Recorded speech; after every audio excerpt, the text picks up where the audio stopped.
আমৃত্যু ভালোবাসি তোকে, সিজন ১, পর্ব সংখ্যা ৭৮। লেখনীতে সালমা চৌধুরী। গল্প পাঠে আমি অরোরা ইসলাম। মাহমুদা খানের ধমক খেয়ে মেঘ কেঁপে ওঠে। ভয়ে সঙ্গে সঙ্গে কল কেটে দিয়েছে।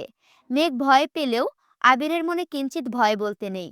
ফুপির ঝাড়ি খেয়েও আবির কল দিয়েই যাচ্ছে। মেঘ ফোন সাইলেন্ট করে রেখেছে ঠিকই, কিন্তু আবিরের অনাবশ্যক কলে বুকের ভেতরটা অবিচ্ছিন্নভাবে কম্পিত হচ্ছে। বাহির থেকে আলোকসজ্জা ঝলমলে আলো রুমে প্রবৃত্ত হচ্ছে। মেঘ ঘাড় ঘুরিয়ে বন্যার দিকে এক পলক তাকালো। বন্যা গভীর ঘুমে নিমগ্ন। পরপর তাকালো ফুপির দিকে। ফুপির ভারী নিঃশ্বাসের শব্দে বোঝা যাচ্ছে উনিও ঘুমে। মেঘ বুকের ওপরে ফোন চেপে অতি সপ্তপর্ণে বন্যার পাশে দিয়ে নেমে উদগ্রাবী পায়ে বারান্দায় গিয়ে কল রিসিভ করলো।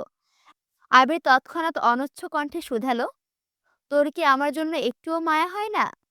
আবিরের কথা শুনে মেঘ বিহল, ভড়কে গেছে কিছুটা। কপাল কুঁচকে ভারী স্বরে বলল, আমি কি করলাম? সন্ধ্যা থেকে কেউ আমাকে একটা কল পর্যন্ত দিল না। কেউ না দিলে তুই তো এ কলটা দিতে পারতি না কি? আমি তো আপনার কলের অপেক্ষায় ছিলাম। অপেক্ষা করতে করতে কখন ঘুমিয়ে পড়েছি বুঝতেই পারিনি। বাহ, কি দায়িত্বশীল বউ আমার। মেঘ সহসা ঠোঁট বাঁকালো। সদাজাত গ্রস্ত চোখে আলোকসজ্জার লাল নীল আলোর পানে তাকিয়ে মোলায়েম কণ্ঠে শুধালো, বাসায় কখন আসছেন? খেয়েছেন? আমার শ্বশুর বিয়েতে যে পরিমাণ জামাই আদর করেছে, রাতে আর কিছু খেতে হবে না। কোথায় গিয়েছিলেন? এখন বলবো না। আচ্ছা ঘুমান তাহলে। শুন। জি। চল ছাদে যাই। না। কেন? আম্মুরা বলেছে বিয়ের রাতে বউ জামাইয়ের মুখ দেখতে নেই, এতে নাকি জামাইয়ের অমঙ্গল হয়। ঠিক আছে, দেখলাম না মুখ, একটু কথা তো বলতে পারি। আব্বাজান নিষেধ করেছেন, দেখা সাক্ষাৎও করা যাবে না। আবির ফোঁস করে শ্বাস ছেড়ে রাগান্বিত কণ্ঠে বলল, কেউ আমাকে কিচ্ছু বলতে পারছে না, তাই তোকে কুসংস্কার বোঝাচ্ছে, আর তুই বোকার মতো সেসব মানতেছিস। মেঘ নিশ্চুপ। আবির দীর্ঘ নিঃশ্বাস ফেলে নিজেকে শান্ত করে আহ্লাদি কণ্ঠে বলল, চল না ছাদে। মেঘ অত্যন্ত ধীর কণ্ঠে বলল, একটু বোঝার চেষ্টা করুন, আমি যেতে পারবো না। আপনি যেন রুমে না আসেন তার জন্য আব্বাজান ফুপিকে আমার সাথে থাকতে বলেছেন। এখন আমি বের হলে খবরই আছে। আপনি ঘুমান প্লিজ। আবির ঢোক গিলে ভুরু বাঁকিয়ে আবেগতড়িত কণ্ঠে বলল, I miss you, I need you, believe me, I badly want you sparrow. আবিরের কণ্ঠে আবেগপ্রবণ অস্বাচ্ছন্দ্যকর কথাগুলো শুনে মেঘের গা শিউরে উঠেছে। এ যাবৎকালে আবিরকে এতটা ব্যাকুল হতে কখনো দেখেনি সে। মেঘ নিস্পৃহায় দীর্ঘশ্বাস ছেড়ে ঠোঁট কামড়ে বিড়বিড় করল, আমাকে তো খুব বলতেন সহিঞ্চু হতে হবে, ধৈর্যশীল হতে হবে। তাহলে আজ আপনার এই অবস্থা কেন? এত অধৈর্য হয়ে উঠেছেন কেন আপনি? আর কত ধৈর্য ধরব? এতদিন যাবৎ অফিসিয়ালি বিয়ের অপেক্ষায় ছিলাম। করলাম তো অফিসিয়াল বিয়ে। আত্মীয় স্বজন এলাকাবাসী সবাই জানলো তো। তাহলে এখন আমার বউ আমাকে দিচ্ছে না কেন? মানলাম কাল অনুষ্ঠান শেষে বাসর হবে, কিন্তু দেখা তো করতে দিবে, কথা তো বলতে দিবে। আমাদের মাঝে কংক্রিটের দেওয়াল সৃষ্টির কি দরকার ছিল? জানি না।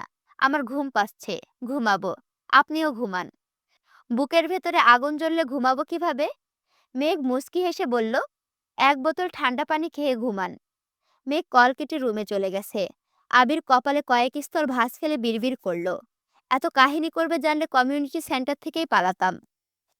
মেঘ ভোরবেলা উঠে আবারও ঘুমিয়েছে, তাই সকালে ঘুম থেকে উঠতে একটু দেরি হয়েছে। আশেপাশে বন্যা ফুপি কেউই নেই। আবিরের কথা মনে পড়তে সঙ্গে সঙ্গে ফোন হাতে নিল।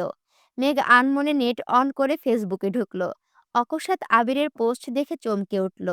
গতকাল বিয়ের বেশ কয়েকটা ছবি আবির রাতেই তার আইডি থেকে পোস্ট করে ক্যাপশন লিখেছে, প্রিয় সহধর্মিণী, প্রিয় সহধর্মিণী, আমার অলীক কল্পনার সঙ্গী তুমি, গোধূলি লগ্নে বাড়ি ফেরার একান্ত অভিপ্রায়। তুমি আমার স্নিগ্ধ সকালের সুললিত গন্ধরাজ, পরন্ত বিকেলের একগুচ্ছ বাগান বিলাস। আমার শূন্য হৃদয়ের পূর্ণতা তুমি, ব্যাকুল হৃদয়ের নির্জন নির্মলা। নীল দিগন্তের উড়ন্ত মেঘেরা জানে কত স্বপ্ন উড়িয়েছি বেনামি খামে। তোমার মায়াবী মুখপানে চেয়ে ভুলেছি সব যাতনা আনমনে। তোমার ঠোঁটের ওই স্নিগ্ধ হাসি দেখে আমার হৃদয়ের অন্তরালে নিরবিচ্ছিন্ন বিক্ষোভ চলে। তুমি আমার অবসন্ন মস্তিষ্কের প্রবলতা, নব্য স্বপ্ন দেখার অদম্য স্পাহা। তোমাকে হারাতে চেয়ে বহুবার কেঁদেছি আড়ালে। তুমি আমার অপেক্ষার শেষ প্রহর। ১৬ বছরের প্রতীক্ষার অমূল্য পুরস্কার। তোমাকে মিথ্যা প্রতিশ্রুতি দেইনি আমি। দিয়েছি আবিরের বইয়ের স্বীকৃতি। আমি তোমাকে ভালোবেসেছি, ভালোবাসি আর আমৃত্যু ভালোবেসে যাব। ইতি তোমার আকাঙ্ক্ষিত স্বামী। মেঘ ক্যাপশন পড়ে ৫ মিনিটের জন্য নিস্তব্ধ হয়ে গেছে। ৫ মিনিট পর মনোযোগ দিয়ে ছবিগুলো দেখতে লাগলো। গতকাল পার্লার থেকে সেজে যাওয়ার পর থেকে নিজেকে কেমন লাগছে সেটা দেখার সুযোগ পায়নি। বিয়ের ছবি পর্যন্ত দেখেনি। তবে কয়েক ঘন্টায় আবিরের মুখ থেকে হাজারখানেক প্রশংসা সহ আবিরের দুর্বোধ্য কথা শুনতে হয়েছে। সুযোগ পেলেই মেঘের কানের কাছে এসে ফিসফিস করে নিজের অব্যক্ত অনুভূতি জাহির করেছে। আর মেঘের শুধু সে আবিরের পাগলামিতেই দেখে গেছে। এমনকি কবুল বলার সময় আবিরের অস্থিরতা দেখে মেঘ নির্বাক ছিল। নিষ্পলক চোখে কেবল তাকিয়েছিল। মিনিমাম লাজ লজ্জা বিসর্জন দিয়ে আবির উচ্চ শব্দে বলেছিল, পৃথিবীর যা কিছুর বিনিময়ে হোক, আমি সব কিছু দিতে রাজি হয়ে মেঘকে বউ হিসাবে কবুল করলাম। আলহামদুলিল্লাহ। কবুল, কবুল, কবুল। যেখানে একবার কবুল করলাম কিংবা আলহামদুলিল্লাহ কবুল করলেই বিয়ে সম্পূর্ণ হয়ে যায়, সেখানে আবির বলেই যাচ্ছিল। আবিরের কাণ্ড দেখে কাজী সাহেবও না হেসে পারলেন না। কাজীর মুখে হাসি দেখে আবির পরপর উদ্বিগ্ন কণ্ঠে শুধালো, আমাদের বিয়ে হয়েছে তো? কাজী সাহেব উঠে যেতে যেতে বললেন, আলহামদুলিল্লাহ, এতদিনে পরিপূর্ণ হয়েছে। আলহামদুলিল্লাহ। কাজী চলে যেতে আবির মেঘের দিকে তাকিয়ে ভুরু নাচিয়ে বলে উঠল, এই ভরাট মজলিসে সবাইকে সাক্ষী রেখে আমি আবির তার মেঘকে বিয়ের প্রস্তাব দিচ্ছি। মেঘ কি আবিরকে স্বামী হিসাবে কবুল করেছে? মেঘ আবিরের ঝলমলে চোখের দিকে তাকিয়ে ঠোঁট চেপে হেসে মোলায়েম কণ্ঠে জবাব দিয়েছিল, কবুল করলাম। আলহামদুলিল্লাহ। কবুল, কবুল, কবুল। আবিরের পাগলামি সেখানেই থামেনি। গতকাল বাসায় ফেরার সময় আবির হঠাৎই মেঘের কানে ফিসফিস করে বলেছিল, চিরদিনের জন্য শ্বশুরবাড়িতে চলে যাচ্ছিস, একবার একটু কান্না কর। মানছি একই বাড়ি যাচ্ছিস, তাই বলে কাঁদবি না। মেঘ ভেংচি কেটে বলেছিল, আপনার যদি এতই শখ থাকে তাহলে আপনি কান্না করেন। প্রত্যুত্তরে আবির বলেছিল, তুই নববধূর মতো কান্নায় ভেঙে পড়বি, নতুন জামাইদের মতো আমি তোকে সান্ত্বনা দিব। এটা আমার জীবন থেকে মিস হয়ে গেল। এক কাজ করি, চল দুজন একসঙ্গে কান্না শুরু করি। গতকাল আবিরের আজগবি কথা শুনে মেঘের কপাল কুঁচকালেও আজ কথাগুলো মনে করে আনমনে হেসে ফেলল। পুনরায় ছবি দেখায় মনোযোগ দিল। নিজের পরনের মেরুন রঙের বেনারসি, গা ভর্তি ভারী গহনা, মাথায় ঘোমটা সহ চোখ ধাঁধানো আড়ম্বরপূর্ণ সাজসজ্জা দেখে মেঘ নিজে লজ্জায় পড়ে যাচ্ছে। সেই সাথে রাজোচিত শেরওয়ানিতে আবিরকে যেন রাজপুত্রের মতো লাগছে। গতকাল আবিরের অযাচিত দুষ্টুমির জন্য সামনাসামনি ঠিকমতো দেখতেই পারেনি। তবে আজ ছবিগুলো খুব ভালো করে দেখেছে। আয়নায় দুজনের মুখ দেখা, মেঘের কপালে আবিরের চুমু দেওয়া, একে অপরের চোখে চোখ রেখে নিগাড়ু ঘরে বন্দি থাকা, বরণের ছবিসহ আরও ২-৩টা ছবি আপলোড করেছে। মেঘ সবগুলো ছবি দেখা শেষে কৌতূহলবশত কমেন্টস দেখতে গেল। আবিরের বন্ধু, ছোট ভাই, বড় ভাই, রাকিব, সাকিব, তানভীর, মাইশা আপু সহ সবাই নিজেদের মতো অভিনন্দন জানানোর পাশাপাশি উস্কানিমূলক মন্তব্যও করেছে। কারো কারো মন্তব্য দেখে মেঘ বিস্মিত হচ্ছে। এর মধ্যে বন্যা আসছে।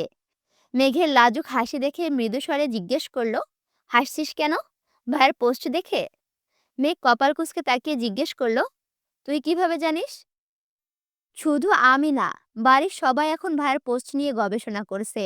নিচে গেলেই বুঝতে পারবি। মেঘ শান্ত কণ্ঠে জিজ্ঞেস করলো, তুই খেয়েছিস? না, তোকে ডাকতে আসছিলাম, তুই ফ্রেশ হয়ে আয়, একসাথে খাবো। আচ্ছা। বন্যা মিমের রুমে চলে গেছে। ইদানিং মেঘ ব্যস্ত থাকায় বন্যার মিম আর আইরিনের সাথে খুব ভালো সম্পর্ক হয়ে গেছে। দুজনেই তানভীরের কথা জানে, তাই তানভীরের হাত থেকে বন্যাকে সবসময় প্রোটেক্ট করে। ড্রয়িং রুমে সোফায় হেলান দিয়ে চোখ বন্ধ করে বসে আছে আবির। রান্নাঘরে রান্নার আয়োজন চলছে। ইকবাল খান ছাদ থেকে নেমে আবিরকে এভাবে বসে থাকতে দেখে কিছুটা উদ্বিগ্ন কণ্ঠে জিজ্ঞেস করলেন, কিরে আবির, এভাবে বসে আছিস কেন? আবির চোখ খুলে কাকামণিকে এক পলক দেখে পূর্বের অবস্থায় থেকে উত্তর দিল, আমার মনটা খুব খারাপ। ইকবাল খান নেমে এসে আবিরের পাশে বসতে বসতে শুধালেন, মন খারাপ কেন? বিয়ে তো সবাই মেনে নিয়েছে, তাহলে মন খারাপ থাকবে কেন? আবির তপ্ত স্বরে বলতে শুরু করলো, মন খারাপ থাকবে না বা কেন? মানুষ এলাকা ছেড়ে ২-১ বছরের বাইরে থাকলে কথা, আচরণ চলাফেরা সব বদলে যায়। সেখানে ২০-৩০ বছর ঢাকা শহরে থেকে এখনো গ্রামের কিসব আজগবি নিয়মনীতি পালন করছে। বিয়ের পর বউ আলাদা কেন থাকবে? এ এত বছর অপেক্ষা করে, নিজের সাথে নিজে যুদ্ধ করে, আল্লাহর কাছে চাইতে চাইতে মেঘকে পেয়েছি। কেউ কি জানে সেটা? কিছুদিন যাবৎ এই বাড়ির প্রতিটা মানুষ আমার ইমোশন নিয়ে প্রতিনিয়ত খেলতেছে। তারপরও আমি চুপ করে আছি। আমি যদি ঘুণাক্ষরেও এইসব টের পেতাম, তাহলে মেঘকে নিয়ে আগেই পালিয়ে যেতাম। তোমরা যা করছো তা আমি কখনোই ভুলব না। আমি এর তীব্র নিন্দা জানাচ্ছি। ইকবাল খান শীতল কণ্ঠে বললেন, এভাবে বলছিস কেন? একেক এলাকার একেক রীতি। একটু একটু মেনে নিতেই হবে। আবির কিছু বলার আগেই পেছন থেকে আলী আহমদ খান গুরুগম্ভীর কণ্ঠে বলে উঠলেন, তোমার নিন্দা জানানো শেষ হলে বাহিরে আসো, কাজ আছে। আলী আহমদ খানের কণ্ঠ শুনে আবির চমকে উঠে পেছনে তাকালো। আব্বুর রাগী রাগী চোখ মুখ দেখে নিজের মুখ চেপে ধরল। আলী আহমদ খান কখন এসেছে আর ঠিক কতটুকু শুনেছে, এটা ভেবে আঁতকে উঠেছে আবির। ইকবাল খানের সাথে আবিরের ফ্রেন্ডলি সম্পর্ক হওয়ায় যা ইচ্ছে বলে দিতে পারে, কিন্তু আব্বুর সামনে সে যথাসাধ্য ভদ্র থাকার চেষ্টা করে। কিন্তু আজ এভাবে ধরা পড়ে যাবে সেটা কল্পনা করতে পারেনি। আবির মাথা নিচু করে দাঁত দিয়ে জিভ কামড়ে বসা থেকে বেরিয়ে গেছে। ইকবাল খান আলী আহমদ খানের মুখের পানে চেয়ে মলিন হাসলেন। আলী আহমদ খানও নিঃশব্দে হেসে বেরিয়ে গেছেন। কিছুক্ষণের মধ্যেই মেঘ নিচে নামল।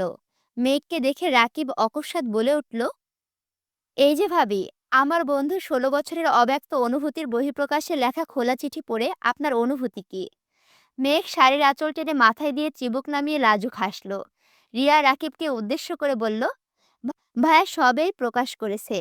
মেঘকে অনুভব করার সময় দাও। বিয়ের ঘোরটা আগে কাটুক, তারপর জিজ্ঞেস করো। ঠিক আছে যান, তুমি যা বলবে তাই হবে। রিয়া ঠোঁট বেঁকিয়ে রাগী স্বরে বলল, হঠাৎ এত ভালোবাসার কথা কোথা থেকে আসছে? রাতে বারান্দায় দাঁড়িয়ে আকাশের পানে তাকিয়ে কল্পনা করে আবির যেভাবে চিঠিটা লিখছিল, সেটা দেখে আমারও খুব ইচ্ছে হয়েছিল তোমাকে নিয়ে একটা চিঠি লিখি।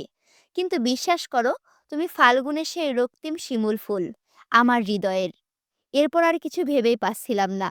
৩০ মিনিট ভেবেছি, তানভীরকে নিয়ে গবেষণা করেছি, কিন্তু লাইনটা আর সম্পূর্ণ করতে পারিনি। তারপর মনে হলো, কবিতা আর চিঠি লেখার থেকে সকাল সন্ধ্যা বাবু খাইছো জিজ্ঞেস করাটা খুব সহজ সমাধান। রিয়া বিরক্ত হয়ে বলল, তুমি আসলে একটা আনরোম্যান্টিক। রাকিব হেসে উত্তর দিল, বিয়ে করেছি ৬ মাস হতে চলল, এখনো আমি কত রোমান্টিক দেখছো? তুমি বললে শিমুল ফুল না দিতে পারলেও কচুরি ফুল দিয়ে দিতে পারবো। আর কি চাও? রিয়া রাগান্বিত কণ্ঠে হুঙ্কার দিল, তুমি আপাতত চোখের সামনে থেকে যাও। আজকাল ভালোবাসার কোনো মূল্য নেই। নিজের বিয়ে করা বউ বলে আমি নাকি আনরোমান্টিক? ধিক্কার জানাই। কাকে ধিক্কার জানাচ্ছ? নিজেকে। রিয়া সহসা হাসতে শুরু করেছে। সেই সাথে মেঘও হাসছে। আবির এসে রাকিবের কাঁধে হাত রেখে ধীর কণ্ঠে জানতে চাইল, কি হচ্ছে এখানে? আবিরের কণ্ঠ শুনে মেঘ আর চোখে তাকালো। আবিরকে এক পলক দেখেই লজ্জায় নুয়ে পড়েছে। গতকালও এত লজ্জা পায়নি যতটা লজ্জা আজ পাচ্ছে। অবিলম্বে ঘোমটা টেনে মুখ ঢাকার চেষ্টা করল। রাকিবের সাথে দু একটা কথা বলে আবির মেঘের সামনে এসে দাঁড়িয়ে অত্যন্ত কোমল কণ্ঠে বলল, আসসালামু আলাইকুম। লজ্জায় আড়ষ্ট মেঘ ঠান্ডা কণ্ঠে বলল, ওয়ালাইকুম আসসালাম। শুভ সকাল বউ। শুভ সকাল। রাকিব গলা খেকিয়ে দিয়ে বলল, তোর বউ এটা, আমরা সবাই জানি, তাই তাই বলে সারাদিন বউ বউ করবি? ভাবছি কিছুদিন দিনরাত এক করে শুধু বউ বউই ডাকবো। মাহমুদা খান মালিহা খানের রুম থেকে বেরিয়ে আসতে আসতে ভারী কণ্ঠে বললেন, আবির তোর কি কোনো কাজ নেই? সকাল সকাল মেঘকে জ্বালাচ্ছিস কেন? আবির কপাল কুঁচকে ঠোঁট বেঁকিয়ে শক্ত কণ্ঠে বলল, আমি কোথায় জ্বালিয়েছি? এতক্ষণ কাজ করে কেবলই আসলাম। ফুপি, তোমার সাথে কিসের শত্রুতা বলো তো? আব্বুর সাথে তুমিও এমন আচরণ শুরু করছো কেন? তোমাদের থেকে তো আমার শ্বশুরই ভালো। মেয়ে খেয়েছে কিনা দেখতে আমাকে জোর করে পাঠিয়েছেন। আর তোমরা? মাহমুদা খান রাশভারী কণ্ঠে বললেন, ভাইজান খুব সহজে মেনে নিয়েছে তো, তাই কিছু বুঝতে পারছিস না। ভাইজানের ধমক না শোনা পর্যন্ত শান্তি পাচ্ছিস না, তাই না? তোর আচরণে কোনো কারণে ভাইজান যদি রেগে যান, বাড়ি ভর্তি মেহমানদের সামনে চিৎকার চেঁচামেচি করবেন, বিষয়টা কি ভালো লাগবে? তার থেকে উনি শান্ত আছেন, তুইও একটু একটু শান্ত থাক। ঠিক আছে, থাকলাম শান্ত। আবির মুখ ফুলিয়ে শ্বাস ছেড়ে মেঘের দিকে তাকিয়ে ব্যস্ত কণ্ঠে বলল, বউ তুমি খেয়ে নাও, হ্যাঁ? তোমার ফুপু শাশুড়িটা ভালো না। একদম মহিলা হিটলারের মতো আচরণ করছেন। আমি এখন পালাই। আবির এক দৌড়ে বাসা থেকে বেরিয়ে গেছে। রাকিবও হাসতে হাসতে চলে গেছে। মাহমুদা খান এসে বললেন, মেঘ, খেতে বস, আমি ওদের ডেকে নিয়ে আসি। একটু পরেই সবাই খেতে নেমেছে। মেঘকে দেখে জান্নাত বলে উঠল, তুমি আমার স্নিগ্ধ সকালে সুললিত গন্ধরাজ, পরন্ত বিকেলের একগুচ্ছ বাগান বিলাস। পাশ থেকে আইরিন বলল, ভাবি এইটা না, আমার ওই লাইনটা বেশি ভালো লেগেছে। নীল দিগন্তের উড়ন্ত মেঘেরা জানে কত স্বপ্ন উড়িয়েছি বেনামি খামে। রিয়া মৃদু হেসে বলল, তোমরা শুধু শুধু মেঘকে জ্বালিও না। মেঘ, আমি তোমাকে ভালোবেসেছি, ভালোবাসি, আর আমৃত্যু ভালোবেসে যাব। তুমি একদম মন খারাপ করবে না, কেমন? ওদের দুষ্টুমিতে মেঘ চোখ তুলে তাকাতে পারছে না। এর মধ্যে মালা এসে একটা চেয়ার টেনে বসলো। আইরিন মজার ছলে জিজ্ঞেস করলো, মালা আপু, আপনার কোনো ডায়লগ কি ভালো লেগেছে? কিসের ডায়লগ? আবির ভাইয়া মেঘ ভাবিকে নিয়ে ফেসবুকে খোলা চিঠি লিখেছে, আপনি দেখেননি? মালা আইরিনকে দেখে পরপর মেঘের লজ্জামাখা আদলের পানে তাকালো। মনে মনে বিড়বিড় করলো, আমাকে ব্লক করে রাখলে কিভাবে দেখব? আইরিন আবার জিজ্ঞেস করলো, দেখেননি? মালা বিরক্ত হয়ে বলল, খেয়াল করিনি। আবারও মনে মনে বিড়বিড় করলো, এসব আজাইরা ভালোবাসা দেখলেই শরীরটা জ্বলে। বৌভাত উপলক্ষে মেঘ আজ অফ হোয়াইট রঙের মধ্যে গোল্ডেন স্টোনের একটা গর্জিয়াস লেহেঙ্গা পরেছে। আবির মেঘের সাথে ম্যাচিং করে অফ হোয়াইট রঙের স্যুট পরেছে। বাকিরাও যে যার মতো সেজেছে। মালা আজ হুট করে একটা গর্জিয়াস শাড়ি পরেছে। মালার সাজ দেখে সাকিব মেকি স্বরে বলল, ছ্যাঁকা খেয়ে মানুষকে ঘরের দরজা বন্ধ করে সপ্তাহব্যাপী বা মাসব্যাপী কাঁদতে দেখেছি, অথচ তুই তা না করে নাচতে নাচতে বিয়ে খেতে চলে আসছিস। তোর কি মিনিমাম লজ্জা নেই? লাজ লজ্জা ধুয়ে কি শরবত খাবো নাকি? আর একটা কথা শুনে রাখ, আমি চাইলেই আবির ভাইকে বিয়ে করতে পারতাম, কিন্তু আমি মেঘের মতো এত উন্মাদ না যে আমার আবির ভাইকেই লাগবে। সাকিব ফিক করে হেসে বলল, কথায় আছে, পাগলের সুখ মনে মনে। আর কি কি বলে নিজেকে সান্ত্বনা দিচ্ছিস জানাস আমাকে, প্রয়োজনে আমি আরো কিছু অ্যাড করে দিব। আর রইল বাকি মেঘবতীর পাগলামির কথা। আবির ভাইয়া দেশে আসছে মেঘকে পাগল করতে। 14 বছর তো একাই পাগলামি করে গেল।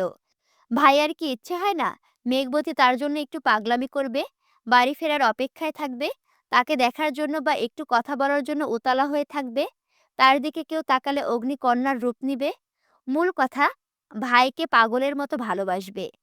মেঘবতীর মনে প্রবল প্রমত্তা জাগাতে ভাইয়া সবই করেছে। তাই তোর চোখে মেঘবতী উন্মাদ হলেও আবির ভাইয়া তার গুরু। মারার আগে কটমট করে চলে যেতে নিলে অলক্ষিতভাবে লিমনের সাথে ধাক্কা খেলো। লিমন মাথায় হাত দিয়ে রাগান্বিত কণ্ঠে হুংকার দিল, আপনি কি চোখে দেখেন না? লিমন মালার দিকে তাকিয়ে মৃদু হেসে বলল, মাঝে মাঝে একটু কমই দেখি। মালার আগে ফোঁসফোঁস করে চলে গেছে। মায়েশা আপু আর ওনার হাজবেন্ড আজ দুপুরে আসছেন। আবির কল দিতে দিতে অনেক কষ্টে আপুকে রাজি করিয়েছে। মেঘ আপুকে দেখে আহ্লাদী কণ্ঠে বলল, আপু মনে আছে তো, বাবুকে কিন্তু সর্বপ্রথম আমার কোলে দিতে হবে। হ্যাঁ গো, মনে আছে। দোয়া করো, বাবু সুস্থভাবে হলে তোমার কোলে প্রথমে দিব। মেঘ একগাল হেসে বলল, ঠিক আছে। আবির মেঘের দিকে তাকিয়ে কিছু ভেবে আনমনে হাসল। মেঘ বিষয়টা খেয়াল করে জিজ্ঞেস করলো, হাসছেন কেন? এমনিতেই। বলুন। রাতে বলবো। না, এখনই বলুন। I love you, I want to hug you, I want to kiss you. Megh সঙ্গে সঙ্গে আবিরের হাতে চিমটি কেটে ব্যস্ত কণ্ঠে বলল, চুপ করুন। এখন তো চুপ করতেই বলবি। অফিসিয়ালি বিয়ের 24 ঘন্টা পেরিয়ে গেছে, অথচ এখনো অফিসিয়ালি আলিঙ্গনটা করতে পারলাম না। মেঘ নিজের কপাল চাপড়ে বিড়বিড় করল, এত নির্লজ্জ কবে হলেন আপনি? তোকে বিয়ে করার পর। সারাদিনের অনুষ্ঠান শেষে বিকেলের দিকে অনেক আত্মীয় স্বজন চলে গেছে। এশা পর্যন্ত সবাই মোটামুটি ব্যস্ত ছিল। এশার নামাজ পড়ে মোজাম্মেল খান আর আলী আহমদ খান একসাথে চা খেতে বসেছেন। কিছুক্ষণের মধ্যে আবির আর ইকবাল খানও এসেছেন। তানভীর, সাকিব, রাকিব, আরিফ মিলে বাসরঘর সাজাচ্ছে। গতকাল তানভীর বোনের পক্ষ থেকে থাকলেও আসছে আবিরের পক্ষে। আবির নামাজ থেকে এসেই নিজের রুমে চলে গেছে। ভুল করেও কেউ যেন লাল গোলাপ না লাগায় তার জন্য মূলত দেখতে গেছে। ফুল কিনতে যাওয়ার আগে তানভীরদের বারবার বলে দিয়েছে ভুলেও যেন লাল গোলাপ না আনে। মিনহাজ মেঘকে লাল গোলাপ দেওয়ার মতো বিশাল অপরাধের শাস্তিস্বরূপ আবির সেই রাগ মিনহাজের ওপর না দেখিয়ে গোলাপের ওপরে দেখাচ্ছে। বিয়ে উপলক্ষে আবিরের রুম সম্পূর্ণ পরিষ্কার করা হয়েছে। আবিরের শৈশব কিশোরের যত স্মৃতি ছিল সব সরিয়ে একদম ফাঁকা করে দিয়েছে। বিয়ের ঝামেলা মিটলে প্রয়োজনীয় সব জিনিসপত্র এনে রুম সাজানো হবে। গায়ে হলুদের দিন থেকে আবির আব্বু চাচ্চুর মুখোমুখি বসেনি। অবশেষে আজ আব্বু চাচ্চুর পাশে গিয়ে বসেছে। মোজাম্মেল খান চিন্তিত স্বরে বললেন, কিছু বলবে? জি, বলো। আপনাদের পরিকল্পনার বাইরে আমি যে কাজগুলো করতে বলেছিলাম সেগুলো খরচা জানতে চাচ্ছিলাম। আমি পেমেন্ট দিয়ে দিচ্ছি, সম্ভব হলে রাতে বা সকালের মধ্যে পরিশোধ করে দিবেন।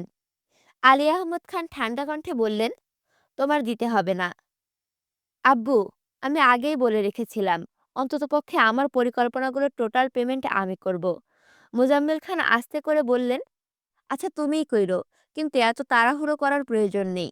ইমার্জেন্সি সবার পেমেন্ট করে ফেলেছি, আর যারা নেয়নি তাদের কাল পরশুর মধ্যে দিয়ে দিব। আমি হিসাবটা দেখতে চাচ্ছিলাম চাচ্চু। আমার কি কপাল! মেয়ের জামাই কত সুন্দর করে চাচ্চু বলে ডাকছে। আবির মৃদু হেসে মেকি স্বরে বলল, মেঘের মতো আমিও কি আব্বাজান বলে ডাকবো? আলী আহমদ খান, মোজাম্মেল খান এবং ইকবাল খান তিনজনেই একসঙ্গে হেসে উঠলেন। প্রায় ১ ঘন্টা যাবৎ চারজন মিলে হিসাব করছে। এইদিকে জান্নাত আর রিয়া মিলে মেঘকে সাজাচ্ছে আর বাসরের নিয়মকানুন শিখিয়ে দিচ্ছে। মেঘের মনে ভয়, লজ্জা, আতঙ্কের সাথে সাথে এক অজানা ভালো লাগাও কাজ করছে। রাত ১০টার পর ওদের সাজানো শেষ হয়েছে। আবিরের নিষেধাজ্ঞা থাকায় লাল গোলাপ ছুঁয়েও দেখেনি। গাঁদা, বেলি, কাঠগোলাপ, ৩-৪ রঙের জারবেরা জিনিসসহ যে যে ফুল পেয়েছে সব দিয়ে সাজিয়েছে। সাজানো শেষে মেঘকে নিয়ে বিছানার মাঝ বরাবর বসিয়েছে। মেঘের সামনে ফুলের পাপড়ি দিয়ে একটা লাভ এঁকে তাতে এ আর এম লিখেছে। তারপর শুরু হয়েছে দল ভাগাভাগি। কয়েকজন আবিরের পক্ষে থাকলেও বেশিরভাগ মেঘের পক্ষে। তানভীর আজ আবিরের পক্ষ শুনে বন্যা রাগে রাগে মুখ করে বলল, আপনি দুমুখো সাপের মতো আচরণ করছেন কেন? তানভীর হেসে বলল, বোনের বিয়ের পর স্বাভাবিকভাবে বোন শ্বশুরবাড়িতে চলে যায়।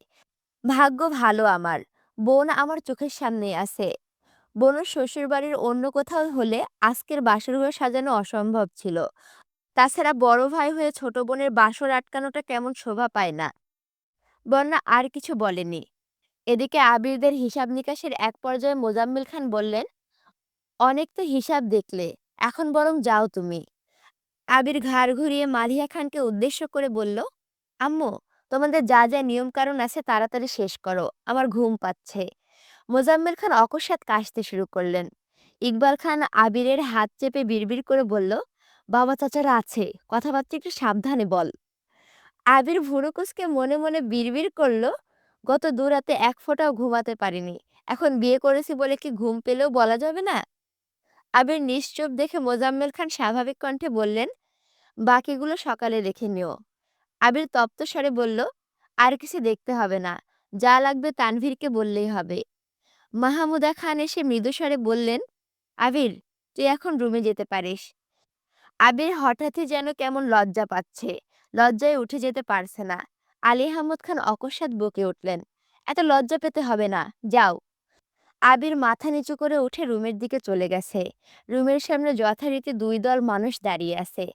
তানভীর আবিরের দলে হওয়া সত্ত্বেও ওরা জোরপূর্বক তানভীরকে রুমের ভেতরে রেখেছে। আবির দরজা থেকে উঁকি দিয়ে বিছানাটা দেখে নিল।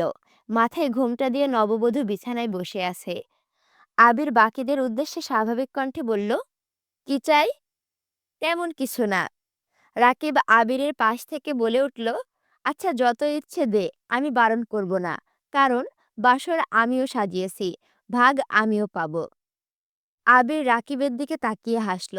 আইরিন অকস্মাৎ বলে উঠল, ভাইয়া, তাড়াতাড়ি টাকা দিয়ে আমাদের বিদায় করো। আবির শান্ত কণ্ঠে বলল, তোরা কত চাস সিদ্ধান্ত নিয়ে তানভীরের কানে কানে বল। আইরিন, জান্নাত, রিয়া, মিম, বন্যা ফিসফিস করে কিছুক্ষণ ভেবেচিন্তে তানভীরকে জানালো। আবির সঙ্গে সঙ্গে বলল, সিদ্ধান্ত ফাইনাল? হ্যাঁ। এখন সামনে থেকে সরো। কেন সরবো? আগে টাকা দিবে, তারপরে যাবে। আবির তপ্ত স্বরে বলল, আমি যেতে বলিনি আপু, সরতে বলেছি। বউ না দেখে আমি তোমাদের কিছু দিতে পারছি না। বউ দেখে ফেললে তো শেষই।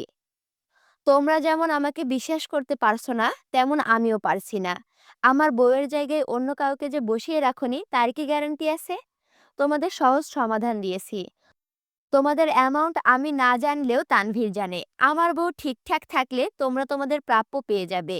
আগে বউ দেখব, তারপরে টাকা দিব। এখন তোমরা ভেবে দেখো, ঠকাবে না তো? তোমরা আমাকে না ঠকালে আমিও তোমাদেরকে ঠকাবো না। ঠিক আছে। ওরা এক প্রকার বাধ্য হয়ে আবিরকে রুমে ঢুকতে দিয়েছে। আবির রুমে ঢুকে মেঘকে উদ্দেশ্য করে সালাম দিল। মেঘ কাঁপা কাঁপা গলায় সালামের উত্তর দিয়েছে। এতক্ষণ যাবৎ মেঘ শান্ত থাকলেও এখন আর শান্ত থাকতে পারছে না। আবির যত কাছাকাছি আসছে, মেঘের শরীরের প্রতিটা শিরা উপশিরার রক্ত সঞ্চালন তত বেড়ে যাচ্ছে। ঢোক গিলে বারবার নিজেকে শান্ত করার চেষ্টা করছে। আবির কিছুটা ঝুঁকে খুব যত্ন সহকারে আস্তে ধীরে মেঘের ঘোমটাটা উঠালো। লজ্জায় রাঙা মেঘের নামানো চিবুক দেখে কিঞ্চিত ভুরু কুঁচকালো। আবির সহসা দু আঙুলে মেঘের চিবুক উঠালো। আবিরের শক্ত হাতে কোমল স্পর্শে মেঘের শীর্ণ অধর থরথর করে কাঁপছে। হৃদয়ে তোলপাড়ের নিঃশ্বাস এলোমেলো হয়ে যাচ্ছে। ঘন ঘন পল্লব ঝাপটে নিভু নিভু চোখে আবিরের দিকে তাকাতেই আবির সহসা বুকের বাঁ পাশে হাত রেখে নিষাক্ত কণ্ঠে বলল, হাই, মাশাল্লাহ। সঙ্গে সঙ্গে বিছানার উপরে লাভ লেখার অংশে ধপ করে পড়ে গেছে। মিম, আদি, আইরিন কিছুটা আতঙ্কিত হলেও বাকিরা আবিরের কর্মকাণ্ড দেখে মুচকি মুচকি হাসছে। মেঘ কিঞ্চিত ভুরুকুচকে আবিরের মুখের দিকে তাকালো। আবির আচমকা কাঁধ হয়ে মেঘের দিকে ঘুরে হাতের উপরে মাথা রেখে মৃদুগামী কণ্ঠে বলল, অবশেষে আবিরের একান্ত চাঁদ আবিরের রুমে দীপ্তি ছড়াচ্ছে। মেঘ লজ্জায় চোখ সরিয়ে ফেলেছে। আবির পকেটে হাত দিয়ে যতগুলো ৫০০ আর ১,০০০ টাকার নোট পেয়েছে সব মেঘের হাতে মুষ্টিবদ্ধ করে দিয়েছে। রিয়া হাসি মুখে বলল, ভাইয়া, আপনার চাঁদকে সারা জীবনের জন্য আপনার রুমে রেখে গেলাম। আপাতত আমাদের দিকটা একটু ভাবুন। আবির মেঘের দিকে তাকিয়ে মোলায়েম কণ্ঠে বলল, ওরা কিছু চাচ্ছে, দিব? মেঘ কিছু বলছে না, চুপচাপ বসে নিজের হৃদস্পন্দন গুনছে। আইরিন সঙ্গে সঙ্গে বলল, এটা কিন্তু কথা ছিল না। তুমি বলেছো ভাবিকে দেখেই দিয়ে দিবে। আবির মেঘের দিকে তাকিয়ে থেকে ঠান্ডা কণ্ঠে বলে উঠল, আমি আমার বইয়ের অনুমতি ব্যতীত কিছু দিতে পারছি না, সরি। সবাই মেঘকে রিকোয়েস্ট করছে, কিন্তু মেঘ মুখ ফুটে কিছু বলতে পারছে না। আবির মৃদু হেসে পুনরায় প্রশ্ন করল, কি হলো, দিয়ে দেব? মেঘ ঘাড় কাত করে সম্মতি জানালো। আবির সঙ্গে সঙ্গে বিছানা থেকে উঠে স্বাভাবিক কণ্ঠে বলল, তোমাদের অ্যামাউন্ট কত ছিল আমি জানি না, আর জানতে চাইও না। আমার বউ যেহেতু সম্মতি দিয়েছে, তাই তোমরা যা চাইছো তার ডাবল পাবে। তানভীরের দিকে তাকিয়ে মৃদুস্বরে বলল, তানভীর, ওদের অ্যামাউন্ট বুঝিয়ে দিবি। জি ভাইয়া। জান্নাত, রিয়া একসঙ্গে বলে উঠল, ইস, এত বড় মিস্টেক কিভাবে করলাম, আগে জানলে আরো বেশি চাইতাম। আইরিন বলল, আমরা এখন নতুন করে অ্যামাউন্ট চাইব। আবির মুচকি এসে বলল, সুযোগ একবারই দিয়েছি, সেই সুযোগ আর পাবে না। এখন সবাই যাও এখান থেকে। রাকিব আবিরের কানে কানে ফিসফিস করে কিছু বলে দৌড়ে বেরিয়ে গেছে। বাকিরাও যে যার মতো চলে গেছে। বন্যা মেঘের দিকে তাকিয়ে মুচকি হেসে বেরিয়েছে। তানভীর আগেই বেরিয়ে গেছিল। আবির দরজা বন্ধ করতে যাবে, অকস্মাৎ তানভীর হাজির হলো। আবির শক্ত কণ্ঠে বলল, আবার কি? তানভীর মেঘকে এক পলক দেখে নিল। মেঘ মাথা নিচু করে নিশ্চুপ হয়ে বসে আছে। তানভীর গলা খেকিয়ে দিয়ে অত্যন্ত কোমল কণ্ঠে বলল, ভাইয়া, আমার বোনটা কিন্তু এখনো ছোট। তোমার অনাবশ্যক ভালোবাসাকে একটু কন্ট্রোলে রেখো, প্লিজ। আবির ভুরু গুটিয়ে সরাসরি তানভীরের চোখের দিকে তাকিয়ে কর্কশ গলায় বিড়বিড় করল, তুই না আমার সম্বন্ধী? তানভীর নিঃশব্দে হেসে অত্যন্ত ধীর কণ্ঠে বলল, তুমি না আমার ভাই? তাছাড়া পুরো পৃথিবী জানে তুমি আমার বন্ধু টাইপের ভাই, তাই আমার সব দিক থেকে পারমিশন আছে। আবির দাঁতে দাঁত চেপে বলল, জি ভাই, বুঝতে পেরেছি। বলছিলাম কি ভাই, আপনি পারমিশন দিলে আমি আপনার বোনের সাথে একান্তে কিছু সময় কাটাতাম। পারমিশন দিবেন ভাই? জি ভাই, আপনার জন্য এত আয়োজন। Best of luck. Bye. Tanvir চলে যাচ্ছে। আবির মুচকি এসে দরজা বন্ধ করে দিয়েছে। দরজা বন্ধের শব্দে মেঘের শরীর ঝাড়ি দিয়ে উঠেছে। মাথা নিচু করে জোরে নিঃশ্বাস ছাড়ল। আবির আর চোখে মেঘের দিকে তাকালো। ঠোঁটে লেগে আছে দুষ্টু হাসি। ধীর পায়ে এগিয়ে গেল মেঘের কাছে। আবিরের তপ্ত দুচোখ চকচক করছে।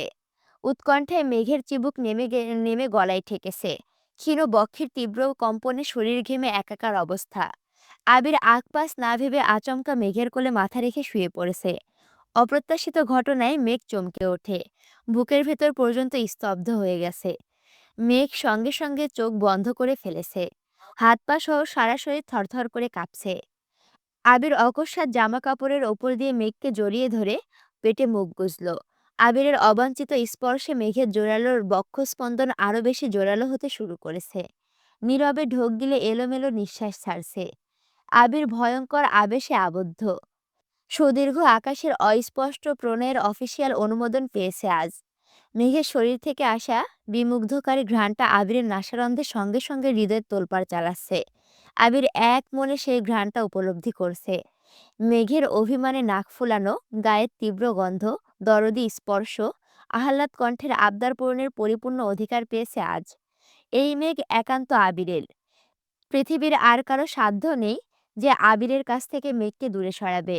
আজ ছোট্ট মেঘের আদুরে কণ্ঠে বলা কথাগুলো আবিরের খুব মনে পড়ছে। অকস্মাৎ পেট থেকে মুখ সরিয়ে ঘাড় কিছুটা ঘুরিয়ে মেঘের অভিমুখে তাকালো।